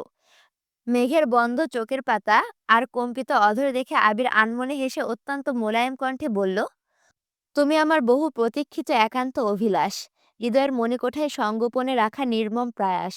আমার অবিচ্ছেদ্য প্রণয়ের উত্তাপ তুমি। সকাল সন্ধ্যা সর্বনাশের কারণটাও শুধু তুমি। মেঘের সংকোচ কোনোভাবেই কাটছে না। চোখ খুলে আবিরের দিকে তাকাতেও পারছে না। আবির মুচকি হেসে ডাকল, ওগো অপরূপা, চেয়ে দেখো না মনোরমা। মেঘ কিংকর্তব্য বিমূর্ত। আবিরের একের পর এক ভাবপ্রবণ কথা শুনে মেঘের অস্থিরতা বেড়েই চলেছে। বুকের ভেতরে চলমান ইতস্ততা কাটিয়ে চোখ পিটপিট করে তাকালো। আবিরের সঙ্গে চোখাচোখি হতে আবির অকস্মাৎ সশব্দে হেসে উঠল। আবিরের প্রাণচঞ্চল হাসি দেখে মেঘ না হেসে পারল না। আবির হাসি থামিয়ে জিভ দিয়ে ঠোঁট ভিজিয়ে তপ্তস্বরে শুধালো, আমাকে পেয়ে খুশি তো? মেঘ মাথা দুলিয়ে স্বাভাবিক কণ্ঠে বলল, আলহামদুলিল্লাহ, অনেক খুশি। আপনি? আবির আবারও মৃদু হাসল। মেঘের কোল থেকে উঠে মুখোমুখি বসল। লম্বা নিঃশ্বাস ফেলে মেঘের হাতটা শক্ত করে ধরে কোমল কণ্ঠে বলতে শুরু করল, আলহামদুলিল্লাহ, আমি আজ খুব বেশি খুশি। কারণ আমার স্প্যারোকে দেওয়া কথা আজ পরিপূর্ণ করতে পেরেছি। ছোট্ট স্প্যারো সে আহ্লাদী কণ্ঠে বলা কথাটা, আমাকে ছেড়ে যেতে পারবে না। স্প্যারো ভুলে গেলেও আমি ভুলতে পারিনি। গত ১৬ বছর আমি শুধু এই একটা কথার জোরেই সব বিপত্তিতে টিকেছিলাম। আজ আমার স্প্যারোকে আবারও বলতে চাই, আমি ছেড়ে যাইনি, কোথাও যাইনি। তোমার আবির তোমারই আছে। তুমি সেই দিন শুধু বলেছিলে ছেড়ে যেও না। অথচ আমি বুঝেছিলাম তোমাকে ছেড়ে বাঁচতে পারবো না। শেষ বিকেলে পাখিদের বাড়ি ফেরার তাড়া দেখে তুমি আবেগী কণ্ঠে বলেছিলে, ওদের মতো আমারও যদি আলাদা একটা বাড়ি থাকতো। আর আমি ভেবেছিলাম যে কোনো মূল্যেই হোক তোমাকে তোমার স্বপ্নের বাড়ি উপহার দিব। একবার খেলতে গিয়ে পায়ে ব্যথা পেয়েছিলে বলে তুমি শীতল কণ্ঠে বলেছিলে, খেলতে না গেলে তো ব্যথা পেতাম না। আমি মনে মনে বলেছিলাম, আজকের পর খেলতে যাব না। জ্বরের ঘোরে আমার হাতটা আঁকড়ে ধরে তুমি বলেছিলে, আমার কাছে থাকো। আমিও থেকে গেলাম। কোনো একদিন কোনো কারণে বাসায় আমাকে বকা দিচ্ছিল দেখে তুমি সবার সামনে আমার হাতটা শক্ত করে ধরে বলেছিলে, আবির ভাইয়া শুধু আমার, তোমরা কেউ কিছু বলতে পারবে না। আমি আবির সেই দিনে তোমার হয়ে গেছিলাম। নিজের সাথে প্রতিজ্ঞা করেছিলাম, বাঁচলে তোমার সাথেই বাঁচবো। মেঘ অবিশ্বাসের চোখে আবিরের অভিমুখে চেয়ে আছে। অতর্কিতেই বেড়েছে বুকের ভেতরকার ধুকপুক শব্দ। আবিরের কথাগুলো শুনে মেঘের চোখ ক্ষুদায় কোটর ছেড়ে বেরিয়ে আসতে চাইছে। ফর্সা লাজুক আদল মুহূর্তেই পরিবর্তন হয়ে গেছে। নাকের ডগায় মুক্তোর মতো বিন্দু বিন্দু ঘাম চিকচিক করছে। মেঘের উত্তেজিত মনোভাব চোখে মুখে ফুটে উঠেছে। যে আবিরের প্রণয়ের আসক্ত মেঘ, সে আবির মেঘের কাছে প্রতিজ্ঞাবদ্ধ ছিল এতগুলো বছর। এটা ভেবে মেঘের মস্তিষ্কে নিউরনের অনুরণন শুরু হয়েছে। মেঘ অসহায় মুখ করে আবিরের চোখের দিকে তাকিয়ে প্রশ্ন করল, আমি আপনাকে এত কিছু বলেছিলাম? আবির মেঘের দুহাত নিজের দুগালে রেখে নিঃশ্বাস টেনে বলল, হুম। আমার মনে নেই কেন? কারণ তখন তুমি অনেক ছোট ছিলে। আপনি কখনো বলতেননি কেন? ভালোবাসা মুখে বলে হয় না পাগলি, তোমাকে নিজ থেকে অনুভব করতে হতো। আর আমি সেই অপেক্ষাতেই ছিলাম। মেঘ কপাল কুঁচকে প্রশ্ন করল, আপনি আমাকে তুমি করে বলছেন কেন? শুনতে খারাপ লাগছে? কেমন যেন অস্বস্তি লাগছে। আপনার মুখে তুইটাই মানায়। অভ্যাস করো। এখন থেকে তুমিটাই বেশি শুনতে হবে। কেন? আবির মৃদুস্বরে বলল, আমার সম্বন্ধে আমাকে ভয়ঙ্করভাবে ওয়ার্নিং দিয়েছে। বিয়ের পর তোমার সাথে তুই তুকারি করলে আমার নামে মামলা দিবে। তানভীরের এসব তুই তুকারি একদম পছন্দ না। ওর সাথে কথা বললে সচরাচর তোমাকে তুই বলে সম্বোধন করি না। তারপরও ভুলে যদি বলে ফেলি, তখন দেখা যায় রাগে সারাদিন আমার সাথে কথাই বলে না। গতকাল রাতে আমাকে লাস্ট বারের মতো ওয়ার্নিং করেছে, যেন কোনোভাবেই তুই না বলি।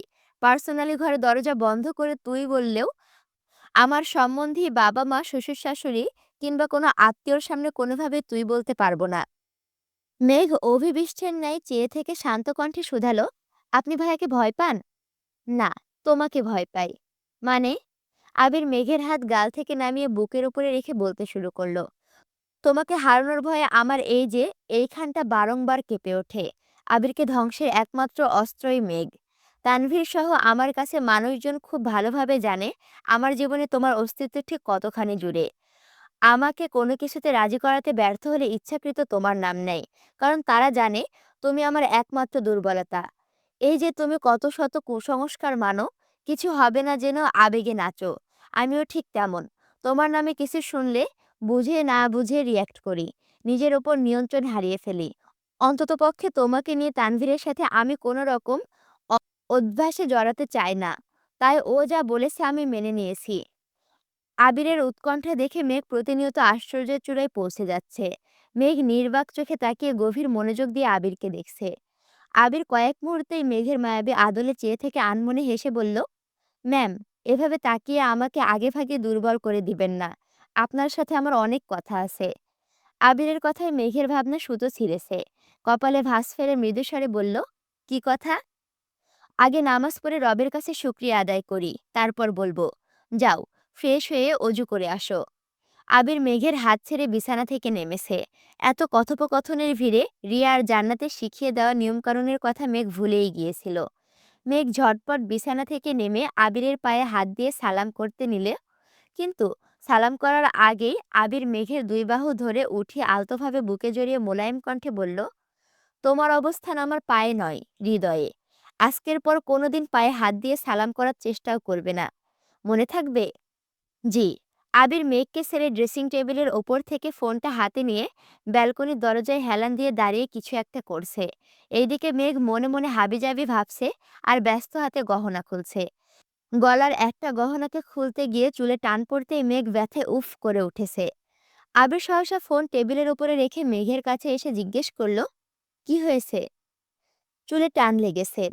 হাত ছড়াও, আমি দেখছি। মেঘ ভুরু কুঁচকালো, তবে নিষেধ করল না। আবির খুব মনোযোগ দিয়ে মেঘের চুল সরিয়ে গহনা খুলে দিয়েছে। মাথায় লাগানো ক্লিপগুলো খুলতে খুলতে কর্কশ কণ্ঠে বিড়বিড় করল, আগেই বলেছি রাতে এত সাজগোজ করতে হবে না। তারপরও কেউ কথা শোনে না। আবিরের ঠান্ডা কণ্ঠের অভিযোগে সম্মতি ফিরল মেঘের। চোখ ঘুরিয়ে আবিরকে এক পলক দেখে হালকা করে কেশে শীতল কণ্ঠে ডাকল, আবির ভাই। অকস্মাৎ আবিরের সুপ্ত ক্রোধ চোখে ভেসে উঠেছে। মেঘের দিকে তাকিয়ে চোখ রাঙাতেই মেঘ দাঁত কেলিয়ে হেসে বলল, মজা করেছি। আবির প্রত্যুত্তরে কিছুই বলল না। মেঘ ওয়াশরুম থেকে ফ্রেশ হয়ে আসতে আবির চুপচাপ ওয়াশরুমে চলে গেছে। যথারীতি দুইজন একসঙ্গে দুরাকাত নফল নামাজ পড়ে নিয়েছে। নামাজ শেষ করে আবির মেঘের কপালে দীর্ঘ চুমু খেয়ে মেঘকে শক্ত করে জড়িয়ে ধরল। আবিরের সারাদিনের সব দুষ্টুমি খুনসুটি হঠাৎই পরিবর্তন হয়ে গেছে। কেমন যেন নিশ্চুপ হয়ে গেছে। আবিরের বুকের ওপর মাথা থাকায় মেঘ স্পষ্টভাবে আবিরের হৃদস্পন্দন টের পাচ্ছিল। মেঘ হঠাৎই তটস্থ কণ্ঠে শুধালো, কি হয়েছে আপনার? আপনি কি কোনো বিষয় নিয়ে চিন্তিত? আবির ঘন ঘন ঢোক গিলছে। মেঘকে বিছানার পাশে বসিয়ে আবির ফ্লোরে বসল। মেঘ ব্যাকুল কণ্ঠে বারবার প্রশ্ন করছে। আবির উত্তর না দিয়ে কিছুক্ষণ চুপচাপ বসে রইল। আবির আচমকা বসা থেকে উঠে ওয়ার্ড্রোব থেকে একটা ছোট বাক্স বের করলো। আবির নাম লেখা একটা ডিজাইনের লকেট বের করে মেঘের গলায় পরিয়ে দিতে দিতে মৃদুস্বরে বলল, এটা বাসর রাতের গিফট। মেঘ তৎক্ষণাৎ লাফিয়ে উঠে বালিশের নিচ থেকে একটা ঘড়ির বক্স বের করে আবিরকে দিয়ে বলল, এটা আপনার জন্য। আবির কপাল কুঁচকে প্রশ্ন করল, বাসর রাতে গিফট দিতে এটা তোকে কে বলেছে? রিয়া আপু, জান্নাত আপু, তাছাড়া আমার বান্ধবীরাও বলেছে। আর কি কি বলেছে? আরো অনেক কিছু। আবির ভুরু গুটিয়ে ধীর হস্তে কপাল চাপড়ে শক্ত কণ্ঠে বলল, ইস, আমার বউটাকে ওরাই নষ্ট করেছে। মেঘ ঠোঁট কামড়ে বিড়বিড় করল, মোটেই না। আবির ঘড়িটা দেখে মুচকি এসে বলল, পরিয়ে দাও। এখন? হুম। মেঘ ঘড়িটা পরিয়ে দিয়ে আহ্লাদী কণ্ঠে শুধালো, পছন্দ হয়েছে? হুম। আমার একমাত্র বইয়ের দেওয়া গিফট, পছন্দ তো হবেই। আবির তপ্ত স্বরে ফের বলল, তোমার জন্য আরো সারপ্রাইজ আছে। কি? আবির একটা অ্যালবাম বের করে মেঘের হাতে দিল। অ্যালবামে সর্বপ্রথম ছবিটা আবির আর মেঘের বিয়ের, দুজন পাশাপাশি বসা। মেঘ ঘাড় কাত করে আবিরের বায়ে শেপে রেখেছে, আবির মেঘের মাথার উপরে নিজের মাথা কাত করে রেখেছে, দুজনের এক হাত সামনের দিকে। আবিরের হাতের তালুতে মেহেদি দিয়ে লেখা মেঘের আবির, আর মেঘের হাতে লেখা আবিরের মেঘ। মেঘ ছবিটা দেখে মৃদু হেসে অ্যালবাম খুলেছে। মেঘের জন্মের পর থেকে আবিরের প্রথম কোলে নেওয়ার ছবি, 6 মাসের ছবি, 1 বছর, 2 বছর বয়স থেকে শুরু করে বিয়ে পর্যন্ত আবিরের সাথে যত ছবি ছিল সব অ্যালবামে আছে। মেঘ মুগ্ধ চোখে তাকিয়ে ছবিগুলো দেখছে। আবির পাশে দাঁড়িয়ে ছবিগুলোর বর্ণনা দিচ্ছে।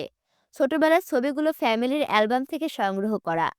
কোন ছবি কখন কী অবস্থায় কাকে দিয়ে উঠিয়েছিল সব আজ নির্দ্বিধায় বলছে। মেঘ নিস্তব্ধ হয়ে ছবিগুলো দেখছে আর আবিরকে দেখছে। মাঝখানে 9 বছর একসঙ্গে ছবি না থাকলেও লাস্ট 2 বছরের ছবিতে তার উসুল তুলে ফেলেছে, যার মধ্যে হাতে গোনা কয়েকটা ছবি মেঘ নিজের ইচ্ছাতেই তুলেছিল, বাকি সব আবিরের পার্সোনাল ফটোগ্রাফার তুলে দিয়েছে। অ্যালবাম দেখা শেষ হতেই মেঘ দীর্ঘ নিঃশ্বাস ছাড়ল। আবির মৃদু স্বরে জিজ্ঞেস করল, রাগ করেছো? মেঘ ঠোঁট ফুলিয়ে চেয়ে আছে। আবির নিরেট কণ্ঠে বলল, রাগ করো না প্লিজ, এটা দেখে রেগে গেলে পরেরগুলো তো বলতেই পারবো না। পরে কি? আবির একটা চাবির গোছা মেঘের হাতে দিয়ে বলতে শুরু করলো, আজ থেকে এই চাবির গোছাটা তোমার। এখানে আমার রুমের প্রতিটা তালাবদ্ধ জিনিসের চাবি, পাশাপাশি আমার অফিসের সব চাবি আছে। তুমি আমার অর্ধাঙ্গিনী, তাই আজ থেকে আর কোনো লুকোচুরি নয়। আমার যা কিছু আছে সব কিছুতেই তোমার অধিকার আছে। মেঘ আজ হতবিহ্বল। যে আবির নিজের জিনিসপত্র কখনোই কাউকে ছুতে দেয় না, রুমে ঢুকতে দেয় না, সবকিছুতে তালা দিয়ে রাখে, সে আজ নিজের হাতে সব দায়িত্ব মেঘকে দিয়ে দিচ্ছে। আবিরের এত পরিবর্তন মেঘ স্তব্ধ চোখে কেবল দেখেই যাচ্ছে। আবির অকস্মাৎ মেঘের মুখোমুখি দাঁড়ালো। আচমকা ধপ করে মেঘের পায়ের কাছে বসে পড়েছে। আবিরের গায়ে যেন পা না লাগে তার জন্য মেঘ সঙ্গে সঙ্গে পা সরিয়ে থমথমে কণ্ঠে শুধালো, কি হয়েছে আপনার?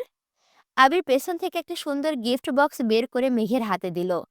মেঘ ভুরু কুঁচকে প্রশ্ন করল, কি এটাতে? দেখো। বক্স খুলতে 2টা ব্যাংক চেক চোখে পড়ছে। মেঘ অ্যামাউন্ট ঠিক মতো খেয়াল করেনি। কৌতূহলবশত চেক তুলে বিস্ময় সমেত তাকালো। বক্সে স্বর্ণের বেশ কিছু গহনা। মেঘ বারবার আবিরের দিকে তাকাচ্ছে। আবির ঠোঁটে মলিনে হাসি। মেঘ গহনাগুলো তুলে বিছানার পাশে রাখছে। কাগজের মতো কিছু লাল ফিতা দিয়ে পেঁচানো দেখে মেঘ স্বাভাবিকভাবে খুলে নিল। খুলতেই দেখল একটা দলিল। কিছুটা পড়ার পর বুঝতে পারল কোনো একটা জায়গায় আবির মেঘের নাম দিয়ে দিয়ে দিয়েছে। মেঘ আশ্চর্য নয়নে তাকিয়ে প্রশ্ন করল, এসবের মানে কি? আবির মুচকি এসে বলল, ড্রিম হাউস তোমার বাড়ি, একান্তই তোমার, সেখানে আমার কোনো অধিকার নেই। মেঘ কিঞ্চিত রাগী স্বরে বলল, অধিকার যদি নাই থাকে তাহলে আমার বাড়ি আপনি আমাকে না জানিয়ে কেন করেছেন? আগে আমাকে বলবেন না কেন? শুরুতে জানানোর মতো পরিস্থিতি ছিল না। কেন? সময়টা ছিল ডিসেম্বর মাস। মায়েশা আপুর বিয়ে থেকে মালার কারণে তোমাকে জোর করে নিয়ে আসছিলাম। আমি অফিস থেকে এসে তোমাকে সময় নিয়ে বোঝাতে চেয়েছিলাম মালার সাথে আমার কিছুই নেই। অথচ তুমি আমার আসা পর্যন্ত জাস্ট 10 মিনিট অপেক্ষা করতে পারলে না। আমাকে গুরুত্ব না দিয়ে মিনহাজদের গুরুত্ব দিয়েছিলে। তার জন্য তোমার প্রতি অভিমান হয়েছিল। সেই অভিমান তোমার আব্বুর কথায় জেদে পরিণত হয়েছিল। উনার মেয়েকে রানীর মতো রাখতে গেলে আগে রানীর স্বপ্নগুলো পূরণ করা জরুরি ছিল। সেই রাতে ৩-৪ দিনের জন্য চলে গেলাম। দিন-রাত এক করে সবকিছু রেডি করে আসছি। যেই দিন বাসার কাজ শুরু করব, তার আগে থেকেই আপনাকে একমতে রিকোয়েস্ট করলাম। কিন্তু তুমি এতটাই জেদি যে কোনোভাবেই যেতে রাজি হলে না। তোমাকে সারপ্রাইজ দিতে যেয়েও দিতে পারলাম না। তাই সিদ্ধান্ত নিয়েছিলাম বাসার কাজ পুরোপুরি শেষ করে জানাবো। মেঘ শক্ত কণ্ঠে বলল, ইস, মিস করলাম। বাকিগুলো দেখা শেষ করো। মেঘ আবারও বক্স হাতে নিল। কিছু চিরকুট, আবিরের অফিসের কিছু ডকুমেন্টসের সাথে কয়েকটা 500 আর 1000 টাকার বান্ডিল। এত টাকার বান্ডিল দেখে মেঘ আশ্চর্যিত নয়নে তাকিয়ে উদ্বেগ কণ্ঠে শুধালো, এত টাকা কার? আবির মলিন কণ্ঠে বলল, তোমার। মানে? এত টাকা দিয়ে আমি কি করব? এতগুলো সব কাবিনের। মেঘ ধীর কণ্ঠে বলতে শুরু করলো, আমি যতদূর শুনেছি কাবিন বইয়ের পরিবার অথবা বইয়ের ইচ্ছা অনুযায়ী দিতে হয়। আমি বউ হয়ে বলছি, আমার কাবিনের কোনো প্রয়োজন নেই। আমি আপনাকে চেয়েছি, আলহামদুলিল্লাহ আপনাকে পেয়ে গেছি। আর কোনো কিছুই চাওয়ার নেই। আপনার এত গিফট, টাকা, ব্যাংক চেক এসবের কোনো কিছুই চাই না। বিয়েতে কাবিন যদি আবশ্যক হয়, তবে আমি কাবিন হিসাবে আপনাকে চাইব। আমৃত্যু শুধু আপনাকেই চাইব। মেঘের দুচোখ ছলছল করছে। নিজেকে সংযত করতে তড়িৎ শ্বাস টানল। আবির দুর্বোধ্যের ন্যায় মেঘের মায়াবী অননে চেয়ে আছে। অল্পতেই লজ্জায় আড়ষ্ট হওয়া মেয়েটার অদম্য কণ্ঠের আকাঙ্ক্ষা শুনে আবির শীতল চোখে চেয়ে মুচকি হাসল। মেঘ এতক্ষণ কি বলছে নিজেও জানে না। আবিরের অন্যরকম চাহনিতে কিছুটা লজ্জা পেয়েছে। আবির চোখ মুখ গুটিয়ে শান্ত কণ্ঠে শুধালো, যা দিয়েছি সবকিছু সহ আবির যদি তোমার হয়, তাহলে কাবির নিয়ে কি তোমার কোনো আপত্তি আছে? মেঘ সঙ্গে সঙ্গে আবিরের দিকে তাকিয়ে শ্বাস ছেড়ে ঠোঁট ফুলিয়ে নিষ্পাপ কণ্ঠে বলে উঠল, আমার আবির হলেই হবে। আবির ভুরু উঠিয়ে মেঘে থতমত খেয়ে বলল, সরি, আপনাকে হলেই হবে। আমি তো তোমারই। বাকি যা দিয়েছি ওই সবও তোমার। ওইগুলোর পর কাবিন হিসাবে তোমার কি আমার কাছে আর কিছু চাওয়ার আছে? মেঘ সাবলীল ভঙ্গিতে বলল, আমার আর কিছুই লাগবে না। মনে কষ্ট থাকবে না তো? মেঘ একগাল হেসে বলল, আমার মনে কষ্টের ছিটেফোঁটাও নেই, কারণ আপনাকে পেয়ে গেছি যে। আবির অনুগ্রহ হেসে টেবিলের ওপরের থেকে রাখা একটা বই থেকে কাগজ এনে মেঘের হাতে দিল। তেমন একটা গুরুত্ব না দিয়েই মেঘ জিজ্ঞেস করলো, কি এগুলো? পড়ো। মেঘ বিড়বিড় করে পড়ছে। কিছুটা পড়তেই বুঝতে পারলো এটা কাবিননামার কপি। মেঘ সঙ্গে সঙ্গে নিচে তাকালো। বরের স্বাক্ষরের জায়গায় সাজ্জাদুল খান আবির লেখা, আর কনের স্বাক্ষরের জায়গায় মাহাদিবা খান মেঘ লেখা। বিবাহ রেজিস্ট্রি করার তারিখ ৩-০২-২০২০, যা আজ থেকে আরও ৩ বছর আগের। এটা দেখে মেঘ বিস্তীর্ণ চোখে তাকিয়ে এক হাতে নিজের মুখ চেপে ধরেছে। মেঘের হাত থরথর করে কাঁপছে। কান দিয়ে গরম হাওয়া বের হচ্ছে। মস্তিষ্কের বিদ্যমান স্নায়ুগুলো ধপধপ করে কাঁপছে। বুকের ভেতরটা দুরু দুরু করে কেঁপেই চলেছে। নিজের চোখকে বিশ্বাস করতে পারছে না। মেঘ সবস্ত চোখে আবিরের দিকে তাকালো। আবির নিরুদ্বেগ ভঙ্গিতে মেঘকে দেখেছে, আর নিজের বুকে হাত রেখে অনুচ্চ স্বরে দোয়া পড়ছে। মেঘের গলায় আটকানো নিঃশ্বাসটা অতি সপ্তপর্ণে বেরিয়ে আসছে। মুখ ফুলিয়ে শ্বাস টেনে জিভ দিয়ে ঠোঁট ভিজিয়ে থমথমে কণ্ঠে প্রশ্ন করলো, এগুলো কি সত্যি? আবির ঢোক গিলে ধীর স্থির কণ্ঠে বলল, হুম। আইনের চোখে আমাদের বিয়ে ৩ বছর পূর্ণ হয়ে গেছে। গতকাল চতুর্থ বর্ষের পদার্পণ করেছি। তোমাকে আগেই বলেছিলাম তুমি আমারই। কেউ তোমাকে আমার থেকে আলাদা করতে পারবে না। কেউ যদি আমার সাথে ঝামেলা করতে চাইতো, আমি সরাসরি কাবিননামা দেখিয়ে দিতাম। মেঘ চিন্তা ভাবনা ছাড়াই আচমকা বলে উঠল, এটা কিভাবে সম্ভব? আবির শক্ত কণ্ঠে বলতে শুরু করলো, আমি দেশ ছাড়ার মাসখানেক আগে তানভীরকে তোমার ব্যাপারে সব বলেছিলাম। সে আমার আবেগ অনুভূতি দেখে প্রথম দিকে মেনে নিলেও পরবর্তীতে ওর মনে কিছুটা খটকা সৃষ্টি হয়েছিল। কারণ শত হলেও সে তোমার আপন ভাই। তোমার প্রতি তার দায়িত্ব, ভালোবাসা অন্য লেভেলের, যেটা আমার প্রতি হাজার থাকলেও তোমার সমান নয়। বলতে গেলে তানভীর আমি দুজনেই তখন অপ্রাপ্তবয়স্ক। মজার ছলেই হোক কিংবা গভীর চিন্তা থেকেই হোক, তানভীর একদিন হুট করে বলে বসে, ভাইয়া, তুমি বনুকে এখন পছন্দ করো মানলাম, আমি ওকে দেখেও রাখলাম, কিন্তু 7 বছর পর তোমার মন মানসিকতা যে এরকম থাকবে তার কি গ্যারান্টি আছে? তখন যদি বনুর প্রতি এখনকার মতো অনুভূতি না থাকে? তানভীরের কথা শুনে আমার মনে চিন্তন জাগে। আমি নিজেকে কখনো সেভাবে ভেবে দেখিনি, তাই ভেবেচিন্তে সিদ্ধান্ত নিলাম তোমাকে বিয়ে করব। কেন সেই সিদ্ধান্ত নিয়েছিলাম আমি নিজেও জানি না। শুধু মনে হয়েছিল তানভীর যা বলছে একদম ঠিক বলছে। তানভীর মজার ছলে বললেও আমি দুশ্চিন্তায় ঘুমাতে পারছিলাম না। তানভীরকে জানানোর পর সে খুব রিকোয়েস্ট করেছে যেন বিয়ের ঝামেলা না করি। ও এমনিতেই এসব বলেছিল, আর অনেক কিছু। আমার মাথায় তখন কিছুই ঢুকছিল না। আমার কাছের বন্ধুর বাবা কাজে ছিল, তাই তৎক্ষণাৎ খোঁজ নিলাম। তোমার বয়স অনেক কম ছিল। তখন তোমার আমার প্রতি তীব্র ঘৃণাও ছিল। সব মিলিয়ে তখন বিয়েটা সম্ভব ছিল না। তাছাড়া কিছু নিয়ম নীতি ছিল, যার কারণে আঙ্কেল কোনোভাবে রাজি হইতেছিল না।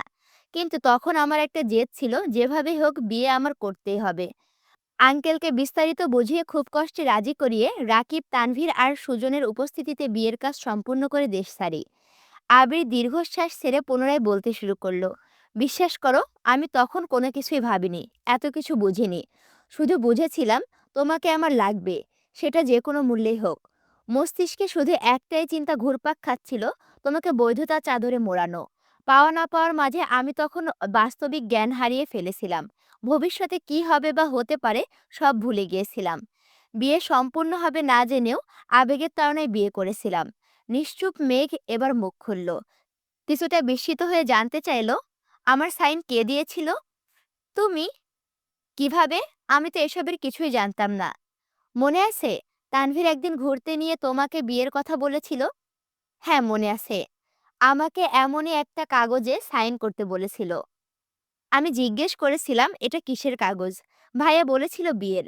আমি সেভাবে গুরুত্ব দেইনি, ভেবেছিলাম ভাইয়া মজা করছে। আবির কপাল গুটিয়ে জানতে চাইলো, কেন? আমার নাম বলেছিল মনে নেই? হ্যাঁ, এটাও মনে আছে। বিয়ের কথা বলে আমি যখন হাসছিলাম তখন ভাইয়া জিজ্ঞেস করছিল আমাকে যার তার সাথে বিয়ে দিয়ে দিলে আমার আপত্তি আছে কিনা। আমিও সুন্দর করে বলেছিলাম কোনো আপত্তি নেই, তুমি যাকে বলবা তাকেই বিয়ে করে নিব। আমার সত্যিই তখন কোনো আপত্তি ছিল না। কারণ আমার জীবনে আপনি ছিলেন না। আমার চোখে আমার ভাইই সবার সেরা ছিল। সে যা বলতো আমি সবকিছু মেনে নিতাম। ভাইয়া তখন আপনাকে বিয়ে করার কথা বলেছিল আর আমি ভাইয়ার কথা আপনাকেই বিয়ে করতে রাজি হয়ে গেছিলাম। আমি ভেবেছিলাম ভাইয়া মজা করছে। তাই যা বলছে সবটাই হা, হা করে সাইন করে দিয়েছিলাম। তারপর ভাইয়ার সাথে এই বিষয়ে আমার আর কোনোদিন কথা হয়নি।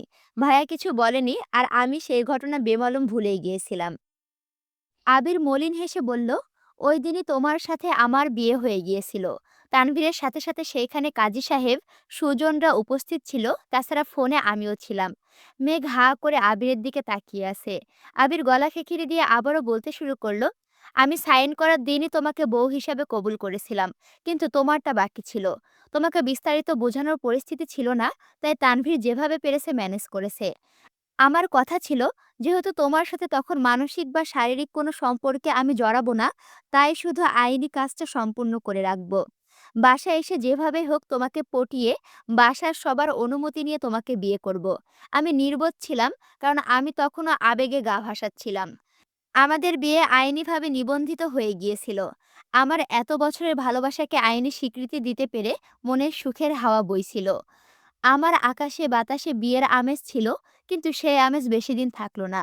মাস তিনেকের মধ্যে ফুপির কথা জানতে পারি, আর তখনই আমার মাথায় আকাশ ভেঙে পড়ে। তানভীরের সাথে ঘটে যাওয়া ঘটনায় ভীতি হয়ে আমি আইনি স্বীকৃতির জন্য জোরাজুরি করছিলাম, কিন্তু ফুপির কথা শুনে সম্পূর্ণ নিস্তব্ধ হয়ে গিয়েছিলাম। যেখানে ফুপির প্রেমের সম্পর্ক জেনেও মানেনি, সেখানে আমি কাউকে না জানিয়ে বিয়ে করে ফেলেছি। আমার বিয়েটা কোন লেভেলের অপরাধের কাতারে পড়বে সেটা ভেবে আঁতকে উঠেছিলাম। এত বছরে নিজের মনে জমে থাকা স্বপ্নগুলোকে পিণ্ডভূত করে যে কাচের বাড়িটা বানিয়েছিলাম, সেই বাড়িটা মনের ভেতরে ঘটে যাওয়া আকস্মিক ভূমিকম্পে তছনছ হয়ে গিয়েছিল। নিজের সাজানো স্বপ্ন ভাঙার সাথে সাথে ভেঙেছিল তোমাকে দেখার সব আকাঙ্ক্ষা। নিজের আক্ষেপে নিজেই পড়ছিলাম। কিছু সময়ের জন্য মনে হয়েছিল পৃথিবী ছেড়ে চলে যাই। কিন্তু শেষ সময়েও তোমাকে দেয়া কথাটা আমার কানে বাজছিল। আমাকে ছেড়ে যেতে পারবে না। সেই আদুরে আনন আমাকে মৃত্যুর দ্বারপ্রান্ত থেকে টেনে এনেছিল। শুধুমাত্র তোমার কথা ভেবে নতুনভাবে নিজেকে তৈরি করছিলাম। কিন্তু বুকে ছিল আকাশ সমান ভয়। বাসায় বিয়ের কথা জানলে তোলপাড় শুরু হবে, এটা খুব ভালোই বুঝেছিলাম। তোমাকে নিয়ে আলাদা থাকার যোগ্যতাও আমার ছিল, কিন্তু তুমিই যে আমার ছিলে না। তুমি এমনিতেও ৭-৮ বছর যাবত আমার সাথে কথা বলছিলে না। ওই অবস্থায় কোনো ক্রমে যদি শুনতে পারতে যে তোমার সাথে আমার বিয়ে হয়ে গেছে, তখন আব্বু চাচ্চু কি করতো জানি না। কিন্তু তুমি হয় আমাকে খুন করতে, নয়তো নিজেই সুইসাইড করতে। আর না হয় লাস্ট অপশন ছিল ডিভোর্স। তোমার জেদকে আমি বরাবরই ভয় পাই। তখনও খুব ভয় পেয়েছিলাম। তুমি ভুলক্রমে কিছু বললেও সেটা তুমিই করে ছাড়তে। বাসায় ফিরে ৩ মাস কিংবা ৬ মাসের মধ্যে বিয়ে করার স্বপ্ন আড়ালেই হারিয়ে গেল। সেই থেকে আমার আতঙ্ক শুরু হলো। তানভীর, রাকিব দুজনকে খুব জোর করে বললাম, ভুল করেও যেন বিয়ের টপিক না ওঠাই। বিয়ের কথা যেন মন থেকে ভুলে যাই। অনাকাঙ্ক্ষিত কারণে ৬ মাস আগে দেশে ফিরলাম। তখন সব ভুলে তোমাকে আমার প্রেমে পড়াতে বাধ্য করলাম। প্রতিনিয়ত নিজের আবেগকে নিয়ন্ত্রণ করে তোমাকে অনুভব করাতে লাগলাম। আলহামদুলিল্লাহ, বছর খানেকের মধ্যে আমি সফলও হয়ে গেলাম। আমার অ্যাক্সিডেন্টের পর তোমার আবেগ জড়ানো কথাগুলো শুনে তোমার ভালোবাসার পুরোপুরি নিশ্চয়তা পেয়ে গিয়েছিলাম। বাসার পরিস্থিতি, তোমার পরিস্থিতি দেখে তখন দ্বিতীয়বার উপলব্ধি করেছিলাম আমি আবেগের বশে ঠিক কত বড় ভুলটা করেছিলাম। আম্মুর বারবার জানতে চাওয়া আমার কোনো পছন্দ আছে কিনা, আব্বুর একই প্রশ্নে পরোক্ষভাবে জিজ্ঞেস করা, সেই সাথে তোমার অতিরিক্ত যত্নে আমি পাগলপ্রায় হয়ে উঠেছিলাম। তখন বুঝেছিলাম আমার বাবা-মা আমাকে খুব ভালোবাসে। তাদের ইচ্ছাশক্তি এতটাই প্রবল যে আমি চাইলে তারা পৃথিবীর সবকিছু আমার সামনে হাজির করতে পারে। সেখানে তোমাকে আমার সাথে বিয়ে দেওয়া তেমন কোনো বিষয়ই না। বরং তোমাকে চাইলে আব্বু-আম্মু খুশিই হতো। কিন্তু উনারা তো জানতো না যে আমি ওনাদের হৃদয় আগেই ভেঙে ফেলেছি। আর না তুমিই কিছু জানতে। ওই পরিস্থিতিতে দাঁড়িয়ে আমার বিয়ের কথা বলাটা কোনোভাবে সম্ভব ছিল না। আর না সম্ভব ছিল বিয়ের ঘটনা লুকিয়ে নতুন করে বিয়ে করা। তাছাড়া তখনও তোমার স্বপ্নের বাড়ি গিফট করা বাকি। তোমাকে মানসিকভাবে প্রস্তুত করাটাও বাকি ছিল। গত রমজানের আগে হুট করে সবার সামনে একদিন আমার বিয়ের কথা উঠল। তোমার আব্বু আগুনে ঘি ঢালার মতো কোথাকার কোন মেয়ের কথা বলল। আমি মেজাজ হারিয়ে বললাম, ১ বছর বিয়েই করব না। আমি তাদের কিভাবে বোঝাতাম আমি যে তোমাকে বিয়ে করে ফেলেছি? তারপর রাকিবের বিয়ে ঠিক হলো। তখন আব্বু আমাকে কথা শোনালো। এমনকি আমার নিজেরও খারাপ লাগছিল। কারণ আমি যখন থেকে তোমাকে ভালোবাসি, তারপর থেকেই বলেছিলাম আমি যেভাবেই হোক রাকিবের আগে বিয়ে করব। বিয়ে করেও ছিলাম। কিন্তু কাউকে বলতে পারছিলাম না। আবেগ আর কষ্টগুলো নিজের ভিতরে চাপিয়ে রাখতে, রাখতে আর পারছিলাম না। রাকিবের গায়ে হলুদের রাতে ফুপিকে জড়িয়ে ধরে কাঁদতে, কাঁদতে শুধু একটা কথাই বলেছিলাম, "আমি ভুল করেছি। খুব বড় ভুল করেছি। সেই ভুলের শাস্তিস্বরূপ মেঘকে আমার থেকে কেড়ে নিও না। আমি মেঘকে ছাড়া বাঁচতে পারব না।" ফুপি নিরুপায় ছিল। আমার কান্না দেখে তবুও কয়েকবার আব্বুকে বলার চেষ্টা করেছে, কিন্তু সাহস করে বলে উঠতে পারেনি। তারপর শুরু হলো তোমার আব্বুর ছেলে দেখা। বাধ্য হয়ে বাসায় রাগারাগি করলাম। তোমার বাসার কাজ শেষ করতে প্রজেক্টের দায়িত্ব নিয়ে দেশের বাইরে গেলাম। বিয়ের কথা বাসায় বলার জন্য মানসিকভাবে প্রস্তুতি নিচ্ছিলাম। আমার পুরোপুরি টার্গেট ছিল ১ তারিখ তোমাকে প্রপোজ করব। রাতে বাসায় বিয়ের কথা বলবো। বাসায় মানলে ২ তারিখ ধুমধাম করে গায়ে হলুদ হবে, না মানলে তোমাকে নিয়ে বাড়ি ছাড়বো। মাঝখান থেকে তুমি ৩ দিন আগে প্রপোজ করতে বের হয়ে সবকিছু এলোমেলো করে দিয়েছিলে। তবে যাই হোক, রবের কাছে হাজারো শুকরিয়া। যে কোনো ঝামেলা ছাড়াই তোমাকে পেয়ে গেছি। মেঘ হতবিহ্বল পাথরের মতো বসে আবিরের মুখের পানে চেয়ে আছে। কিছু জিজ্ঞেস করা বা বলার ভাষা হারিয়ে ফেলেছে। আবির দেওয়ালের ঘড়ির দিকে তাকিয়ে সময় দেখল। মেঘের হাত থেকে কাগজ নিতে নিতে মেঘের মসৃণ গালে চুমু খেয়ে হঠাৎই পুরো কণ্ঠে বলে উঠল, বউ, আমি তোমাকে ৫ মিনিট দিচ্ছি। এর মধ্যে টাসকি খাওয়া মুড থেকে বেরিয়ে রোমান্টিক মুডে আসো। আমার বুকের ভিতর প্রেম ভালোবাসা ফুটন্ত গরম পানির মতো টকবক করতেছে। তুমি রোমান্টিক মুডে না আসলে আমার অন্তর পুরে ছারখার হয়ে যাবে। তুমিও কি তাই চাও? মেঘ নির্বাক চোখে আবিরের দিকে তাকালো। আবির নিঃশব্দে হেসে চোখ টিপল। আবিরের নির্লজ্জ মার্কা কথা আর কাণ্ড দেখে মেঘ না পারতেও কিঞ্চিত হাসল। সকালের নাস্তার টেবিলে আবির আর মেঘ ব্যতীত সকলে উপস্থিত। বন্যাও আজ সবার সাথে খেতে বসেছে। ইকবাল খান ধীর কণ্ঠে শুধালো, আবির আর মেঘ কি এখনো ওঠেনি? মালিহা খান মিমকে উদ্দেশ্য করে বলল, মিম, দেখে আয় তো। মিম সঙ্গে সঙ্গে উঠে গেল। আবিরের রুমের দরজায় ডাকতে গিয়ে খেয়াল করলো দরজা খোলা। রুমে মেঘ আর আবির কেউ নেই। মিম রুমের ভিতরে ঢুকে ভালোভাবে দেখল। সহসা বাহিরে এসে উচ্চস্বরে বলল, ভাইয়া আপু কেউ রুমে নেই। আলী আহমদ খান সঙ্গে সঙ্গে তানভীরের দিকে তাকালেন। তানভীর আতঙ্কিত কণ্ঠে বলল, আমি সত্যিই কিছু জানি না। ব্যাপারটা ইন্টারেস্টিং না? মেঘ আর আবির রুমে নাই, আর আলী আহমদ খান সরাসরি ইয়ের দিকে, তানভীরের দিকে তাকাচ্ছে। আর তানভীর অসহায়ের মতো বলছে, আমি সত্যিই কিছু জানি না। যাই হোক বাচ্চারা, দেখতে দেখতে আমাদের আবির আর মেঘেরও বিয়ে হয়ে গেল। এখন তোমরাও বিয়ে করে ফেলো এবং বিয়েতে আমাকে দাওয়াত দিবা অবশ্যই। যাই হোক, ভিডিওতে বেশি, বেশি করে লাইক, কমেন্ট, শেয়ার করো। আর এখনো যদি আমার চ্যানেলটি সাবস্ক্রাইব করে না থাকো, অবশ্যই সাবস্ক্রাইব করে পাশে থাকো। আল্লাহ হাফেজ।